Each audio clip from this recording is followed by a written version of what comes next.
Believe it or not, I've never actually even attempted to hand cut dovetails. I thought I should really work on remedying that, but I realised I don't actually have a marking gauge. So in this video, I'll go through the process of making a wooden marking gauge.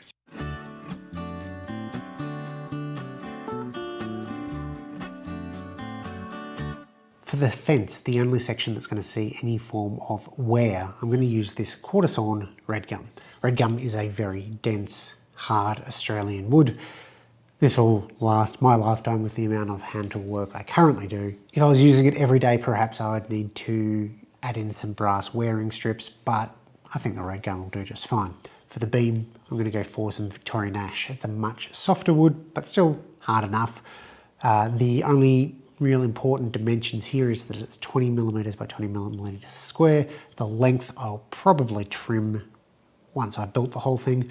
And the reason I've gone for 20mm square is that I have a 20mm chisel. If I had a chisel that was 19mm or 3/4 inch or something smaller, I would dimension the beam to that. It just will make the mortising process a lot easier. Perhaps more interesting than the wood selection is what I'm using for the cutter. You can use pretty much any steel you like. I've seen plenty of people make marking gauges using a screw. It's hardened steel, so it'll hold up quite well. To saw plates, they'll cut it down and file it, whatever. I have a couple of leftover cutters from a circle cutter that you'd use at the drill press. The circle cutter was awful and terrifying, and it got binned very quickly, and it was just garbage quality, but the cutters are okay. It's a little bit long, so I cut that down with a hacksaw and have a much shorter piece. This happens to be about 7mm wide by about 2mm thick. The length doesn't really matter. Now, if you're using a screw, this would actually be a lot simpler. You could just drill it through the beam. What I'm going to do instead is create a mortise and wedge in this cutter using a wedge. So I need to cut out first the mortise to hold the cutter and then an angled mortise to hold the wedge. I've already marked out where I'll need to drill and then chop with a chisel. I've extended those lines to the sides, both sides, and to the bottom. The angled line represents where the angled mortise for the wedge will go.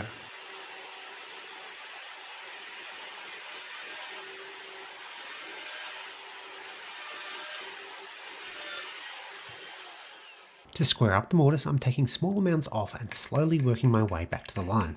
I'm also only chopping halfway through before flipping the workpiece around.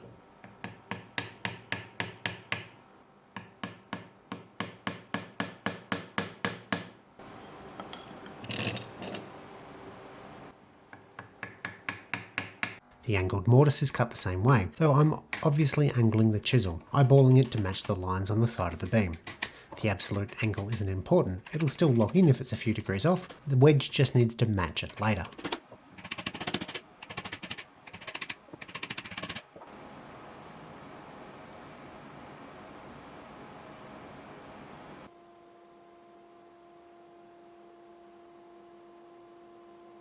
The wedge itself will be a piece of contrasting red gum. I resawed this at the bandsaw. Then smooth it out to final thickness with a hand plane.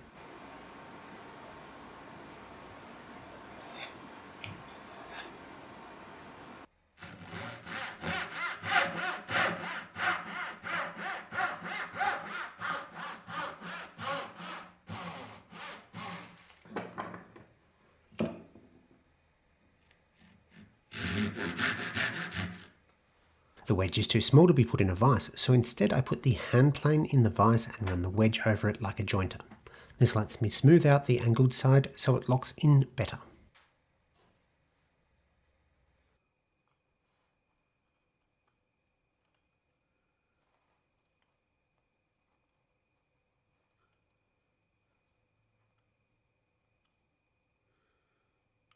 I've taken the larger piece of red gum and cut that down for the fence. This measures 60mm wide by 70mm tall. The 60mm is purely because it's 3 times the width of the beam. That seemed like a good enough number. And the 70mm is it's the 3 times the width of the beam, plus a little bit more. I can always chop it down if I need to. The process is going to be pretty similar. I've got 2 mortises to cut, One will be just a square boring mortise for the beam itself, 20 by 20 mil, and the other one will be a tapered or wedged mortise for the wedge. That'll go through the short edge so that the wedge goes sideways. With the wedge being on the side, it's not going to block the beam or the cutter from getting close or too far away or whatever, so it should be nice and secure and not inconvenient to use. This time around I've got 2 holes to drill, one for the wedge, which I'll do first. That will be a 6mm hole to match the chisel, and the other one is a 20mm hole, which I can then adjust for the beam if the wedge is a little bit off.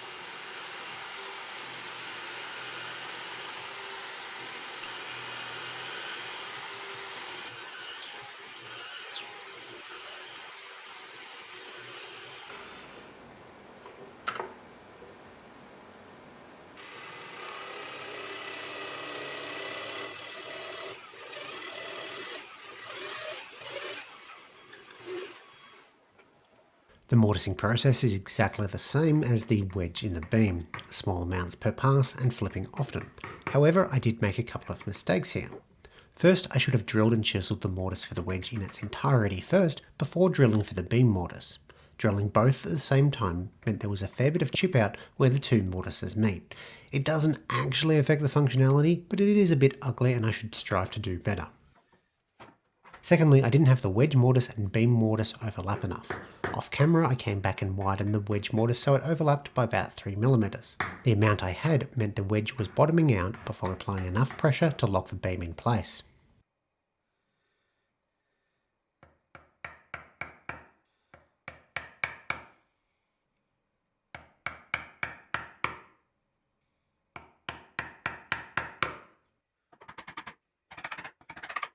So the fit isn't too bad, it's maybe a little bit loose, but the wedge will still lock that down. It may just need some slight adjustments. To protect the corners, well, to make sure it doesn't split on the corners, I'm just going to take a plane and very delicately just shave off the corners so that it's no longer sharp, and that way it shouldn't catch on anything and it shouldn't splinter quite as easily. Once that's done, it's time to work on the wedge. Hopefully I've got the angle right. I've gone for about 5 degrees and cutting that in this red gum was a lot harder than I thought it was going to be, but we got there. Once the wedge is made up, I can do some final shaping on the fence piece and then the whole thing will be ready for finish.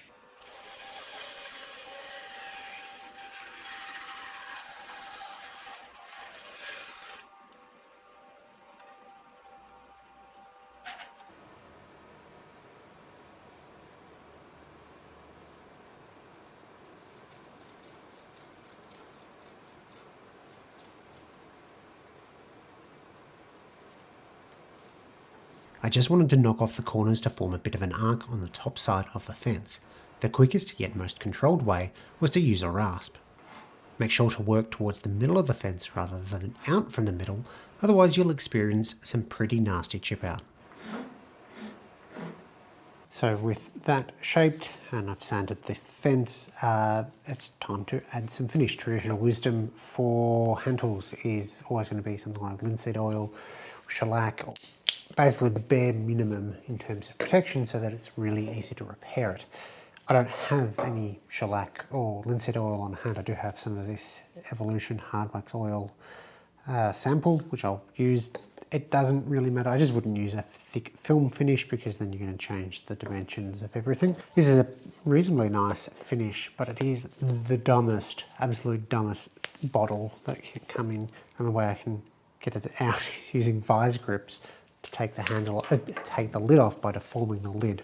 If you are using something like red gum, I would really encourage you to use a oil-based finish to really bring out that colour that you don't typically get from a water-based finish.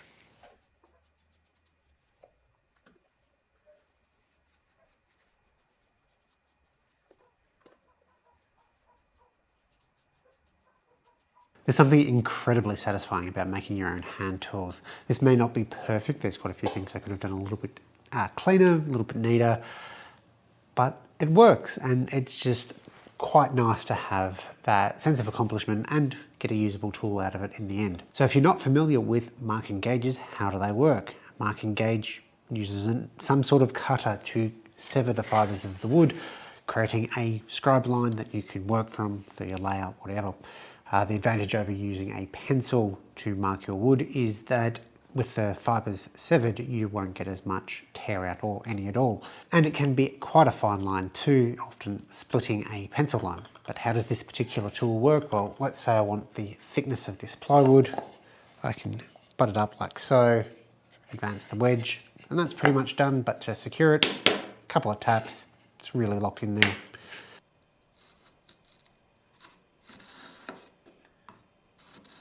And this cutter hasn't been sharpened. I will probably lap the back of it. It is cutting the wood, but it is leaving a bit of a wide line. So perhaps not as precise as what I'd like it, but that's just the cutter. That's quite easy to change. So as I said, building hand tools for yourself is incredibly satisfying. So I think I'll probably do some more projects like this, even if I don't record them. So if you've got some suggestions, let me know in the comments below. Thanks for watching.